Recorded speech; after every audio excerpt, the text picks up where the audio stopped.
School security concerns continue to occupy the attention of authorities. More awareness is being brought to the school's nutrition policy. Prime Minister Motley calls on multinational corporations to embrace sustainable funding.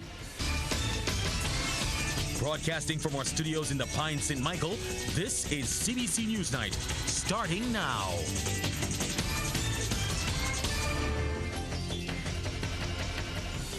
Good evening, I'm Pearson Bowen. The issue of security at schools continues to loom following an incident at the Hilda Skeen Primary School in which police were called in today. It involved a parent and a teacher. General Secretary of the Barbados Union of Teachers, Herbert Gittins, says it was not a violent situation, but rather an aggressive one, and is urging parents to seek to meet with the school's management to iron out any matters. Causing disturbance by parents on the compound is really a breach of the law. The Education Act speaks to penalties for disturbances being caused by parents. So we would urge that parents would temper. You know that challenges would come up from time to time where you may want to seek answers to matters reported by your children or your wards. But the best way to deal with that is to meet with the management of the school and have these matters earned out amicably. Mr. Gittins is also calling for more stringent security measures to be implemented at schools across the island. This is the second week of the term, and already there have been a number of violent incidents recorded, and the BUT wants security ramped up. The ministry has built a number of guard huts at schools, particularly at the primary level, and that a number of them remain unoccupied.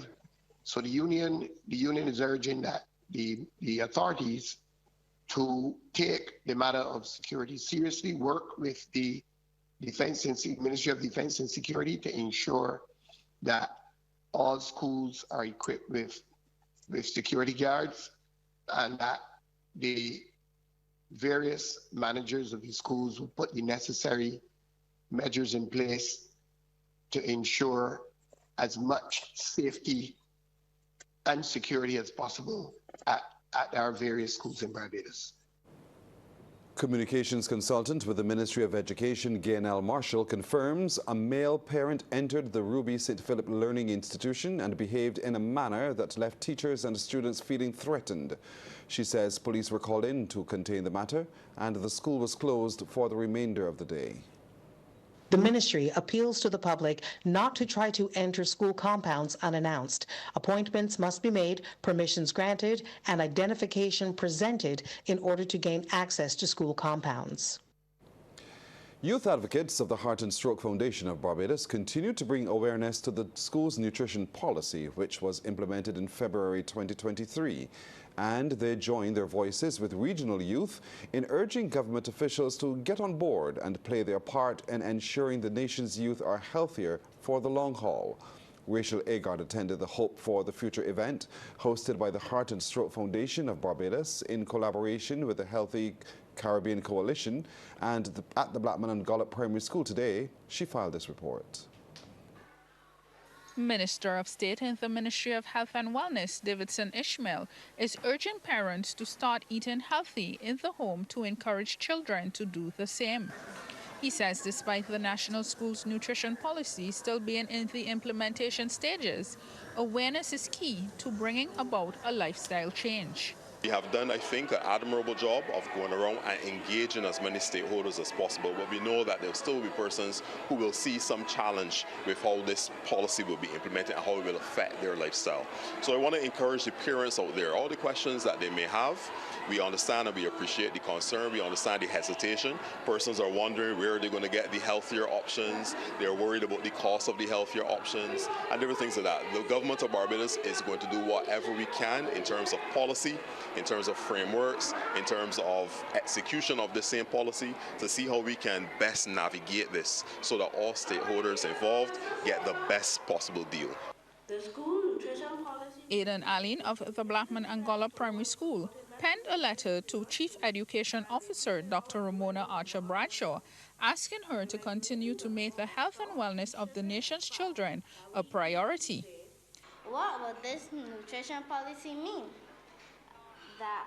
Ariel Crooney of the Shirley Chisholm Primary School also presented a similar letter to the minister. And the co-chair of the Barbados Childhood Obesity Prevention Coalition, Professor Anne St. John, says while there has been some negative pushback from parents in response to the policy, there is the need for more education. It's been shown that snacks which are high in saturated products, salt, high in sugar, highly associated with NCDs, are a type of indirectly poisoning our population. So I believe it is that we need to stem the effort and give a far greater widespread education on the need for labeling products and what is to be gained for the effort towards having a healthier child physically and healthy nutrition for their brains so that they have energy and can perform on a daily basis. The students have also vowed to do their part as the policy is further implemented. Rachel Agard, CBC News. Meanwhile, the other co-chair of the Barbados Childhood Obesity Prevention Coalition, Nicole Griffith, says a new snack and beverage list making the rounds on social media is part of keeping with the National Schools Nutrition Policy. She says while the coalition is a year and a half into a 4-year mandate to implement the policy, the drinks list is ideal while the snack list is not. Ms. Griffith says this is their way of assisting parents and guardians with choosing healthier alternatives for children. Based on what was sent into us on drinks and snacks, then we were able to create this list based on the requirements we had, which was 10 this year. This year we reduced it to 10 grams of sugar, and we also reduced it to 130 grams of sodium. So we actually will reduce it every year until we get to the ideal. But currently we are not at the ideal, but this is a better option to what we have been currently consuming before. Ms. Griffith adds initially there was a lot of resistance trying to implement healthier alternatives, but as time passed, people have been contacting her to find out if new stats are fit for purpose. You will still have some people who will give the pushback because I guess some persons still don't understand the narrative or the reasoning behind this snack list. So we had those persons, and we still have some of those, but now we have people who are saying, who will call us and ask, can you send us the list? Or you will have a school that will say, well, we want to have a fundraiser, or we want to have, our PTA wants to know because the parents are asking. Or you even have canteen concessionaires that are asking you, do you have the company names? And so we created even a company directory of those companies who are carrying or producing these items so that we can get them to the parents, we can get them to the canteen concessionaires, the vendors.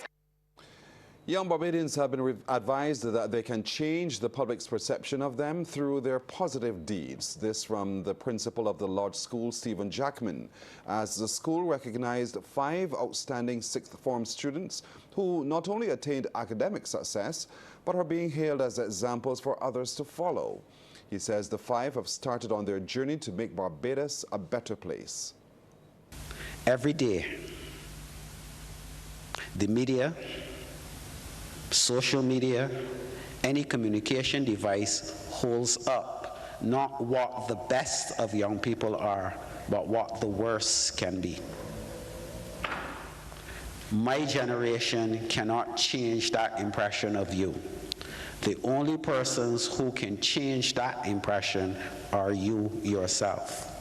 And therefore, you must continue to strive to show the Barbadian public that young people are not what they are being painted. The 5 awardees, Rianne Dottin, Mario Ince, Alexis Belgrave, Aaliyah Olivier, and Kimani Jordan, were rewarded with monetary contributions ranging from $500 to $3,000, along with a plaque during an awards ceremony on Wednesday. The principal encouraged other students of the Lodge School to strive to do good and counter the negatives being portrayed about the youth. Barbados Prime Minister Mia Amor Motley wants multinational corporations along with renewable energy companies to embrace sustainable funding. She put forward the proposal as she addressed the annual meeting of the Clinton Global Initiative titled Innovating in a Time of Crisis at the United Nations. The principle is that those who contribute to the problem or those who stand to benefit egregiously from the solution, both of you, please put 2, 3, 5 cents, 1 cent on the board out of every dollar. Why?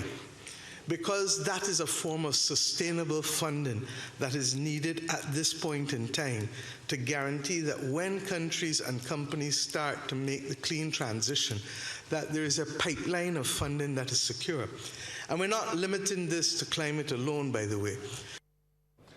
Again, Barbados' classification as a water-scarce country was in focus as Prime Minister Motley called for the island to explore all possible means to augment its groundwater. While highlighting the challenges, Ms. Motley says she's working for a debt for climate swap to assist in this regard. I'm working with the Inter-American Development Bank and the European Investment Bank and the Green Climate Fund for a debt for climate swap where we're going to repurchase a larger amount of our debt, and the interest savings will be used and diverted towards financing the reconstruction of a sewage treatment plant so that we can have tertiary treated water replenish the aquifers. The Barbadian leader is also continuing her push for change to the global financial architecture to better assist small island developing states on the front line of the climate crisis. She says SIDS need long-term capital to build resilience. Ms. Motley added that without some form of global levy, the world is unlikely to bridge the gap. And the World Bank ought to be the place where the global public commons is preserved. And the World Bank ought to be the entity that is capable of collecting levies, cesses, whatever you want, from oil and gas companies, from shipping. There's $7 trillion in value every year in shipping. If you put a 1% cess on that, not to refinance or to cause the owners to turn their ships into green and more sustainable vessels, but for the benefit of adaptation and climate finance, in which it is causing us problems with, if we were to put that 1% cess, it would earn us $70 billion minimum a year, and possibly rising based on the increases as we go forward. Well, youth and climate advocate Lashley has also attended the Clinton Global Initiative annual meeting. She participated alongside trailblazing artists, actors, and influencers who shared how they use their platforms to drive greater understanding. She says the youth have the potential to change the world. But first, they need us to show up for them and provide them with education, resources, and the opportunity to thrive. I am proud to be here to help announce new Clinton global initiatives, commitments to action, and share updates on ones already in progress. These new specific and measurable projects and programs are showing us what's working to support young people around the world. Coming up, we'll tell you what the BWA is doing to reduce its energy costs. We're hearing tonight that reducing the energy costs of the Barbados Water Authority is among the objectives of a project currently underway. It's the Water Sector Resilience Nexus for Sustainability in Barbados.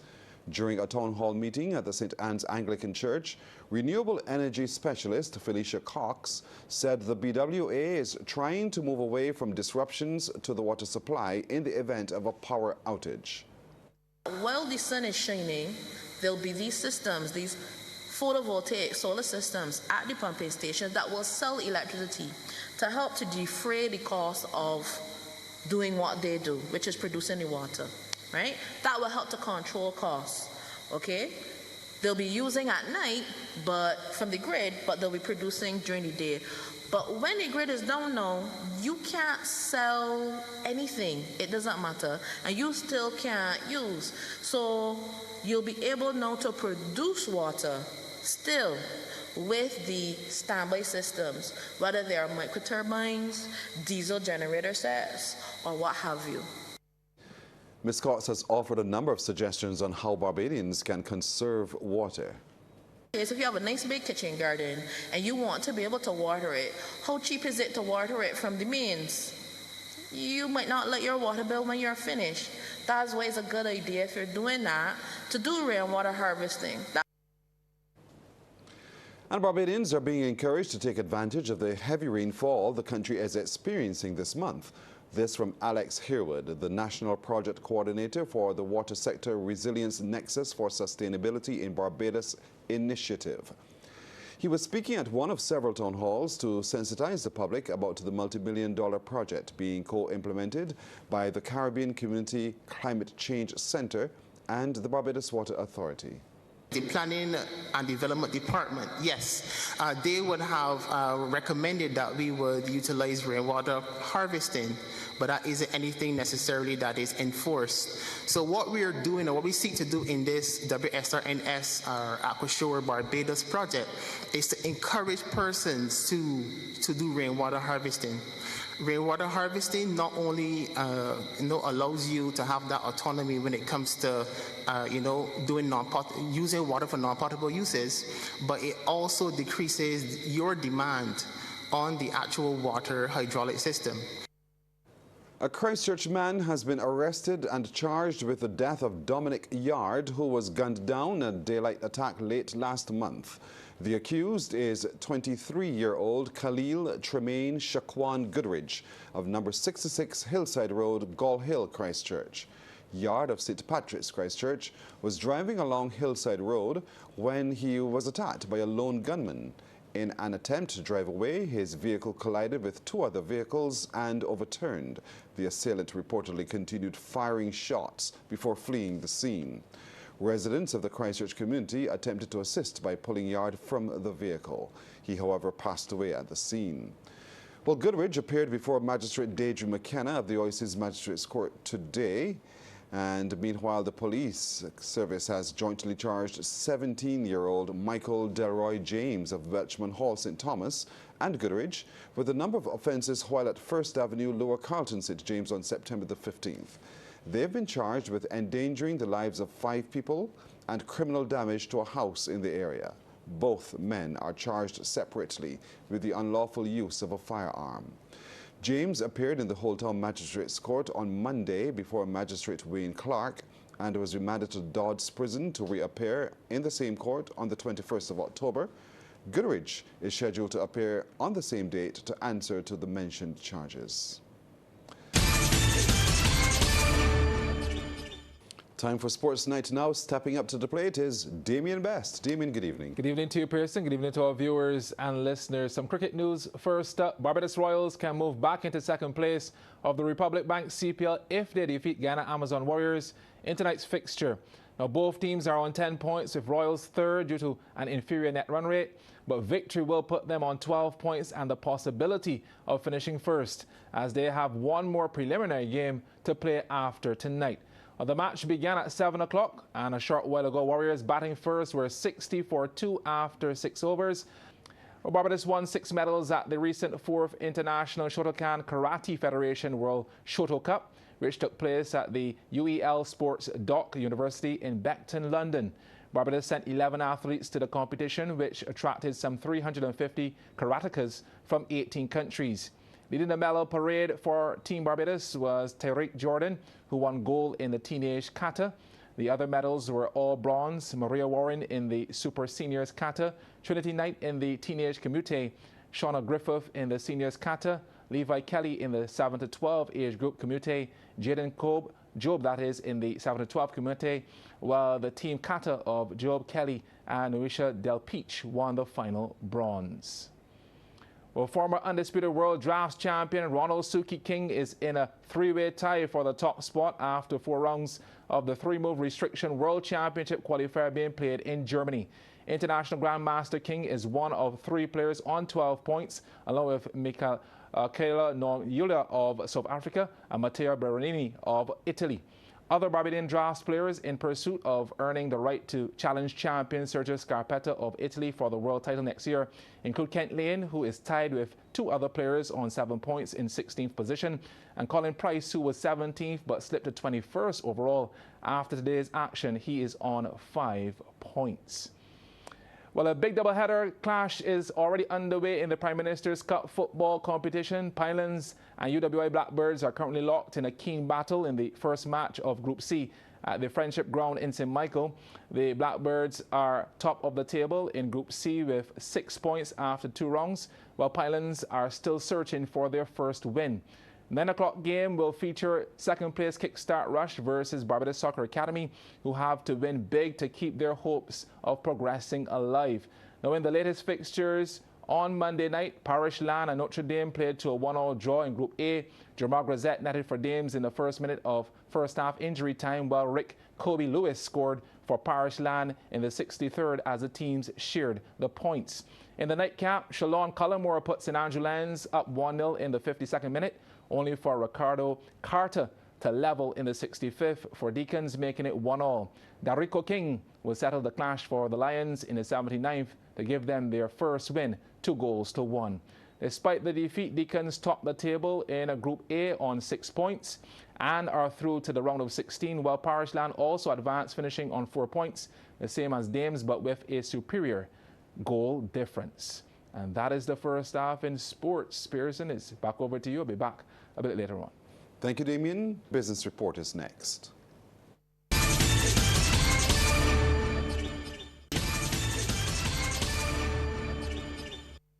In business, Barbados is the lone English-speaking Caribbean country on board with a new initiative designed to enhance the growth and sustainability of startups with social and environmental impacts across Latin America and the Caribbean. The Kinesis Free Accelerator program provided training for 16 entrepreneurs for 11 weeks. The program is funded by U.S. aid and operated by Agora Partnerships. In Barbados, the Caribbean Center for Excellence for Sustainable Livelihoods is the implementing partner. Co-founder and director Dr. Marcia Brandon says opportunities exist for Barbadian entrepreneurs to benefit from the initiative. So right now we have calls for applications. That's out. It's on social media, on COESL Facebook page, on Agora's website. And we have been sending invitations around to entrepreneurs and also to the BSOs, the business development organizations, yeah, or business support organizations. So it's out there. We're flooding mailboxes. We're trying to get it in everybody's faces, and of course, it's why we're here as well. International standards, technology and export potential will rank high on the agenda of the Barbados Manufacturers Association's Trade and Innovation Work Expo next year. Business-to-business talks should set the tone for the highly anticipated event, and Executive Director of the Barbados Manufacturers Association, Sade Boyce, says it is a family event, and the BMA is in the process of inviting several international buyers in a bid to increase export opportunities. As it pertains to trade, we are manufacturing some incredible items locally, and we want to get those products out to the world. So one of the things that we are doing, we are bringing buyers to the exhibition in June who would help us in terms of facilitating of purchases for our local manufacturers. Overseas promotion has started in the run-up to next year's expo. Time now for us. China Caribbean Economic and Trade Cooperation Forum in Quanhai, China. We were able to engage their local media in regards to the expo. We also engaged stakeholders in Washington, D.C. in August, and we continue to work with international stakeholders to ensure we bring Barbadians the very best quality expo in 2025. Time now for tonight's trading report. In Jamaica, Trans-Jamaican Highway Limited, with 21,065,160 units, was the volume leader, followed by Wigton Wind Farm Limited ordinary shares and Carreras Limited. In Trinidad and Tobago, Massey Holdings Limited was the volume leader, with 302,838 shares changing hands, for a value of Trinidad and Tobago $1,061,731, followed by Scotiabank Trinidad and Tobago Limited. And here in Barbados, Emera Deposit Receipt was the sold security, trading 32 shares at Barbados $23 each. Internet business in Africa is under threat. Users are saying authorities are deliberately stopping access. The internet rights group Access Now say there are many ways for governments to interfere with or shut down networks, and their methods are evolving. The group says authorities have interrupted web access in 39 African countries. We have a report. Generally speaking, internet service providers are often servicing specific areas in a specific country, right? And that's the extent to which there are borders for the internet, which make it possible to disconnect a specific region or a specific country. Governments could isolate pieces of your message, copy them and monitor them, or send them off course. An internet service provider might be state-owned or supported, and here they could filter certain websites or slow down access so videos and calls just don't load. That's both effective and difficult to prove. The domain name system, it's a map that translates one network to the others. Governments can force operators to change those addresses so your search hits a dead end. Or they can just cut the connection at a cell tower or a major cable. Now, each of these carries a cost and a likelihood of being detected. It's not necessarily limited to, kind of struggling, nascent democracies or authoritarian regimes, but increasingly more mature liberal democracies. So it's very concerning, trend for censorship and internet shutdowns. Today, the internet connects more people than ever before, but it relies on a certain amount of trust. And whether that lasts is not a guarantee. And that's tonight's business report. We'll take a break here. When we come back, Carrie-Ann O'Neill will join us with a look at the weather. There is a saying, you can find a Bajan anywhere. Are you a Bajan living abroad? Or do you know of one who has migrated to another country? Well, we at Morning Barbados would love to have you or them on our Bajan Affair segment. Share your amazing stories, experiences, and how you have adapted to a new culture. Send us an email to morningbarbados@cbc.ve. And together, we will travel the world.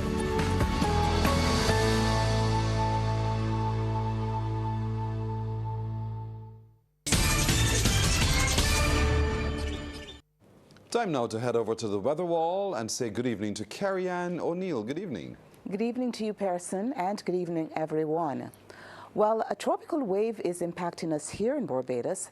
As a result, we had cloudy to overcast skies, showers, and thunderstorms. Now, we do have a flood watch as well as a severe thunderstorm watch in effect for Barbados. Tonight, we're tracking 3 tropical waves east of the region. The maximum temperature today was 31 degrees Celsius, the minimum 25 degrees. At present, the temperature stands at 25 degrees Celsius. The relative humidity 94%. The winds, they're coming in from the north-northeast. We take a look now at some atmospheric conditions across the region, where the temperatures are ranging just around 26 to 29 degrees Celsius. The humidity shows moisture is building here in Barbados, and the winds, they are generally light across the islands. We take a look now at our satellite feed, where we do have 3 tropical waves east of the region. The first is at 55 degrees west, the second further out at 31 degrees west, and the third at 17 degrees west. We'll continue to track those waves. But moisture ahead of a tropical wave at 55 degrees west maintained cloudy to overcast skies along with showers and thunderstorms here in Barbados. Now, we had up to 30 millimeters of rainfall. The areas impacted were especially over there in St. Peter, also the northern sections of St. James and also St. Andrew. We are expecting that the tropical wave will continue to provide those showers and a medium chance of some thunderstorms across the island. Once again, remember there is a flood watch and severe thunderstorm watch in effect for us here in Barbados. Now, the winds across the region, well, they're quite light, up to 12 knots for us here in Barbados. Those seas are calm to moderate in open water, with swells peaking at 1.5 meters. As I said, later on tonight, we are expecting, well, partly cloudy to overcast conditions along with showers and a medium chance of some scattered thunderstorms. That's tonight here in Barbados. Now, further south, Some afternoon showers prevailed across the Guianas, and over in the Western Caribbean, feeder bands from Hurricane Helene maintained very wet conditions across the Bahamas as well as Cuba and Jamaica. In the forecast for tomorrow, the sun is expected to rise at 5:47 and will set at 5:51. Now, the first high tide, that's expected at 12:42 in the afternoon. The first low will be at 5:37 in the morning. The seas, they are calm to moderate in open water with swells peaking at 1.5 meters. The winds coming in from the east, and they're peaking at 30 kilometers per hour. For us here in Barbados tonight, the tropical wave will maintain partly cloudy to overcast skies along with those showers and a medium chance of some scattered thunderstorms. Over the next 3 days, the tail end of the tropical wave will provide some more showers for us here in Barbados. Thereafter, we are expecting some afternoon localized showers.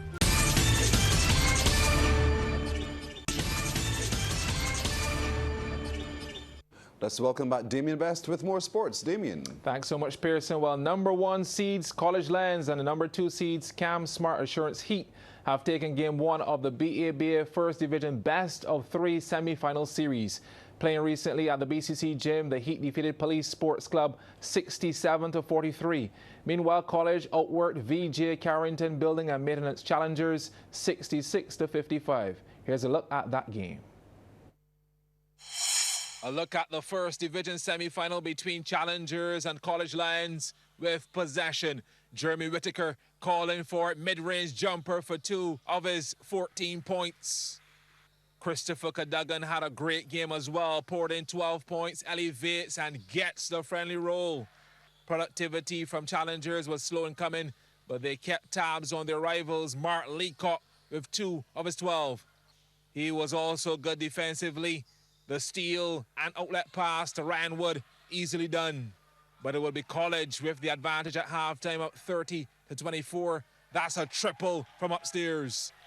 Let's go second half. Switch of ends. College outscoring Challengers 26-14 in the third period. Here they come. Whittaker on his bike and up the floor. Lays it up and in. Then Cadogan with the Midas touch from downtown Sugar. The Euro step was high quality as well from Yannick Barros. Eye candy. College on a roll. 39-29 the scoreline. Fourth quarter, Challengers with work to do. Brewster to Leacock, bucket and the fall. Then a wide open Kevin Belgrave dared to shoot and he makes them pay. But this was one-way traffic. College producing the goods. Cadogan drills another 3. In the end, College Lands coming away with the 66-55 victory over Challengers. Well, Game 2 in both semi-final series will be on Sunday, 5:30 p.m., again at the Barbados Community College Gym. Well, within recent years, this team has been a force to be reckoned with in the BFA Premier League. And now in the Prime Minister's Cup, they have also stamped their authority early on. It's time for Let's Play Ball. Let's play ball. Here's a look at the team gearing up to do battle in the inaugural Prime Minister's Cup.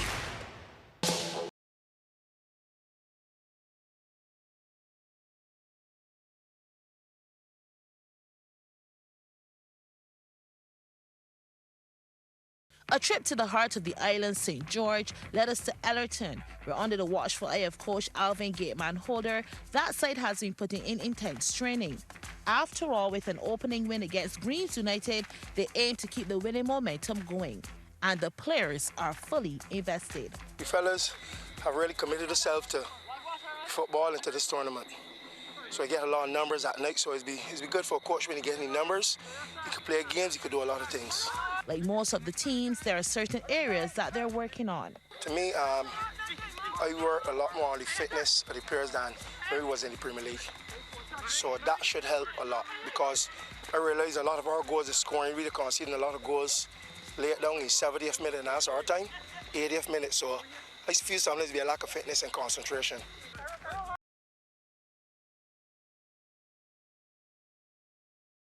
And at the practice session we attended, there was another specific area Holder had his team improving.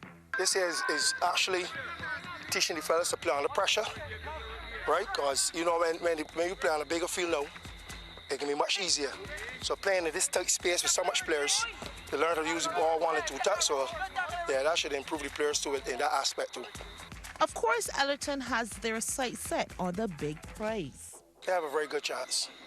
They have a very, very good chance. The commitment of this team, I can be at Kensington. I can be at Kensington for sure. Outside of having his team's eyes on the prize, Holder sees the Prime Minister's Cup as valuable in aiding the development of the sport on the island, and most importantly, uniting communities. Again, the communities to come out again, they're probably back in the day, because earlier times when had a lot of when football was played in Gore Hill and in Advils and them, used to got enough numbers around the pastors. I actually seeing it now. Every night that they got this football, you got probably thousands of people watching the football. So that's great. That's great. And it also helping the youths too, you know, get them off the street and off the block, and away from violence for a little time. And like most coaches we've met so far who are linked to their team and the community they represent, Holder is a true Allerton man. I made a promise when I was a player. I was a captain for a lot of years, and we couldn't really get a coach to come here and stay. So I had to make a promise to some of the players around me, telling them that when I retire from playing competitive football, I can coach the side. And I was probably coaching the side. No, this is years. I can't even remember the amount of years that I did here, but it's a lot of years. So that's why I'm still here. So keep your eyes out for the boys from Allerton, one of the Premier League teams in the competition, a team that is hungry for that Prime Minister's Cup win. That was Let's Play Ball. We just got some insight into the teams gearing up for the inaugural Prime Minister's Cup. And that is my time for sports tonight. Pearson, is back over to you. Thank you, Damien. Well, that's our time tonight. Thank you for spending it with us. I'm Pearson Bowen. For the crew, to all of you, good night. By God's will, we'll see you tomorrow.